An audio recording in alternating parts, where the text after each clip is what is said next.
លោកម្ចាស់ទី2ណែស្រាប់តាមកូនស្រីរបស់ខ្ញុំនាងថា10000គឺ10000ហើយ5លានបងប្រុសបើទោះបីជាភ្នែកឆ្មានោះមានតម្លៃក៏ដោយប៉ុន្តែចាយ5លានយកមកគឺចំណេញតិចតួចបំផុតបងសុខចិត្តចំណាយប្រាក់ច្រើនយ៉ាងនេះដើម្បីតែឆក់យកពីខ្ញុំហើយនឹងទូមែនទេដរាបណាសៀវអើចូលចិត្តយើងមិនថែម5លានក៏មិនមែនជាបញ្ហាដែរម្យ៉ាងវិញទៀតថ្ងៃនេះយើងបានរករបស់ល្អៗជាច្រើនចាយ10លានមិនថែមទៀតមិនបាច់ជាបញ្ហាទេបងស្រីសៀវអា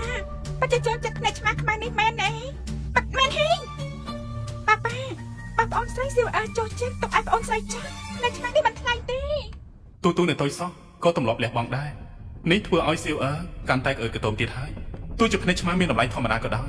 ក៏ខ្ញុំត្រូវតែតតាំងដើម្បីទូ10លាន30លានបងមើលទៅបងទី2ពីកាច់ជាច្រើនឆ្នាំសូម្បីតែអំណោយកូនស្រីក៏ខ្វះលុយដែរ30លានម្ដង30លាន2ដង30លាន3ដងលក់ហើយសូមអបអរសាទរលោកឈីមីងដែលបានដេញថ្លៃយករូបឆ្មាចម្លងភ្នោក្នុងតម្លៃ30លានម៉ែឆ្មានេះអាក្រក់ណាស់កូនចូលចិត្តតែភ្នែកវាទេកូនស្រីរបស់ប៉ាពិតជាភ្នែកល្អមែនអាចមើលឃើញរបស់ល្អបែបនេះ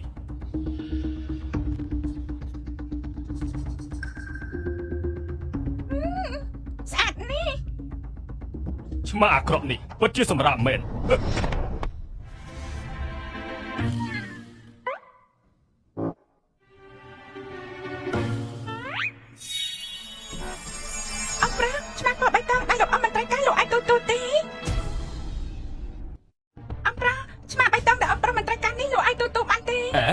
អូទី2ខ្ញុំថាកូនស្រីរបស់ឯងពិតជាដូចឯងពិតមែនចូលចិត្តយកសម្រាប់តែគេបោះចោលកុំថាយើងធ្វើបាបឯងណាមិនបានទុកវត្ថុបុរាណឲ្យឯងហ៎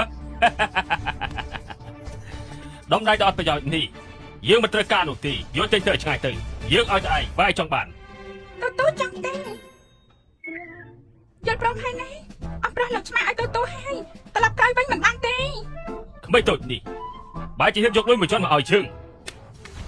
ចង់ឲ្យជើងអាម៉ាស់មុខឯងយើងឲ្យឯងហើយអូទី2បន្តិចទៀតនាំឯងទៅកន្លែងលក់អេតចាយមើលដំដៃមួយនេះតើលក់បានប្រមាណជាន់ភ្ញៀវក៏ទីទាំងអស់គ្នាការដេញថ្លៃជុំទី1ត្រូវបានបញ្ចប់ហើយបន្ទាប់ក៏សូមអញ្ជើញលោកគ្រូចាងដែលជាអ្នកជំនាញខាងវិតម្លៃវត្ថុដ៏ល្បីល្បាញមកពិនិត្យវត្ថុដែលបានដេញថ្លៃទាំងអស់សូមអញ្ជើញលោកគ្រូចាង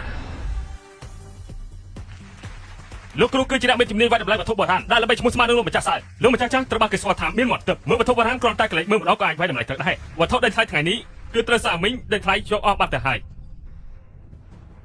លោកគ្រូចាងសូមមើលមកកត់ត្បូងទន្ទឹមនេះតើវាមានតម្លៃអាចកាត់ថ្លៃបានដែរទេត្បូងពិតមែនប៉ុន្តែរបស់នេះគឺចម្លងតាមបែបសម័យទំនើបគឺมันមានឫសគល់ប្រវត្តិសាស្ត្រទេมันមានតម្លៃទេចុះខ្សែកនេះវិញបេះដូងមហាសមុទ្រចុះត្បូងមរកតដែលកាត់ជាច្រើនប្រភេទនេះតើយ៉ាងម៉េចវិញចុះផ្ទះកំណត់នារីនេះវិញលោកគ្រូចាងលោកមានន័យយ៉ាងម៉េចវត្ថុដេញថ្លៃរបស់លោកសិតតែជាសម្រាប់មិនអាចទេវាពិតជាមិនអាចទេជាមួយនឹងប័ណ្ណពិសោធន៍របស់ខ្ញុំវាមិនអាចទៅរួចនោះទេឲ្យខ្លាគុនឆ្កែមើលទៅជំនាញវិតម្លៃវត្ថុបុរាណរបស់លោកសៀវគឺមិនបានមកដល់ទេអេណែនេះភ្នែកឆ្មាគឺជាត្បូងពេជ្រចាស់ដេអ៊ីតចាស់របស់នេះគឺមានតម្លៃណាស់ពិតជាសំជាសៀអមែនបានទៅភ្នែកឆ្មាអត់មានតម្លៃបំផុតដេញថ្លៃអស់ប្រមាណ30លានអាយ៉ាលោកចាយលុយខ្ជិះខ្ជាយហើយភ្នែកឆ្មាចាស់ដេអ៊ីតនេះទោះជាវាមានគុណភាពល្អក៏ដោយប៉ុន្តែតម្លៃរបស់វាត្រឹមតែ5លានប៉ុណ្ណោះគ្រាប់ពេជ្រដែលមានគុណភាពខ្ពស់បែបនេះពិតជាចង់ដឹងថាថ្មដែលកាត់ចេញពីវាយ៉ាងម៉េចមិនអាចទេហើយគុណភាពល្អឥតខ្ចោះបែបនេះកម្រមានណាស់នៅលើពិភពលោកបើទោះបីជាថ្មនេះមានទំហំធំប៉ុនក៏ដៃក៏ដោយប៉ុន្តែវាមានតម្លៃកប់ពពកពេកហើយលោកឲ្យថ្លៃនេះវាខ្ពស់ពេកលោកតាចាងនៅក្នុងខ្លួនឆ្មានេះសិតតែជាថ្មពណ៌បៃតងភ្លឺចាញ់ហ៊ានយកតម្លៃចាស់នេះមកថាជារបស់មានតម្លៃផងឆឹនៅនាងតូយ៉ានៅក្នុងសបកដៃនេះក៏សិតតែជាថ្មធម្មតាលោកតាវាយតម្លៃវត្ថុបុរាណ50ឆ្នាំហើយមិនដែលខុសទេនៅក្នុងដៃនេះពិតជាមិនមានចាស់ដេអ៊ីតទេទូឃើញខ្លួនឆ្មានេះសិតតែពណ៌បៃតងភ្លឺចាញ់រូបរាងខាងក្រៅមើលទៅធម្មតាណាតើទូពិតជាមើលឃើញខាងក្នុងពិតមែនប៉ាឆ្មាពណ៌បៃតងនេះមានតម្លៃ100គុណនឹង10លាន1000លានបងចង់ថាឆ្មាដែលខ្ញុំបោះចោលតម្លៃ1000លានមែនទេអាសិនជាកាត់ទៅខាងក្នុងអត់មានអីប៉ារបស់បងគឺចាញ់ប៉ារបស់ខ្ញុំហើយអូទី2កុំថាយើងមិនបានដាក់ទឿនឯងណា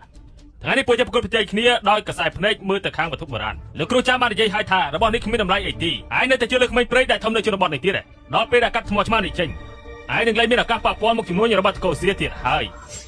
ប៉ាយើងទូតែយើងមិនចាញ់ទេណ៎ណាប៉ាជឿទៅលើកូនហើយថ្ងៃនេះប៉ានឹងយកទ្រព្យសម្បត្តិរបស់ប៉ាទាំងអស់មកលេងល្បែងជាមួយកូនហើយណា